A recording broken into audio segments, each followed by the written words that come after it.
3 tips para dali ta ma-monetize. So ako guys, naglantaw kog mga tutorial.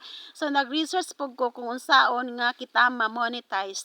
So number 1, content quality. So unsa man ang content quality? So mo ni guys sa mga video nga klaro, okay ang imong audio ug ang video kana ba siyang dili siya blur na klaro ang imong video, okay ang imong audio ug ang imong video. Tapos make sure nga imong mga viewers maka-learn, maka-relate ug malingaw sa imuhang video. So, number 2, consistency.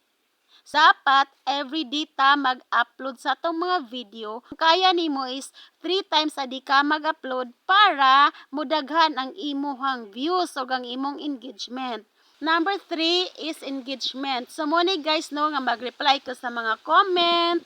So mag-answer ka sa ilang mga questions or kung dili ba kung naimo labay nga mga video sa imong wall, imo na siyang tan-awon, i-watch nimo ang full nga video tapos ahya ka mag-react, ahya ka mag-like and comment, dapat i-watch nimo ang full nga video. Or kung ganan ka nga video, imo siyang i-share. So mo na siya guys ang 3 tips no para dali ta ma-monetize. Tingon si Meta. Number 1 is quality video.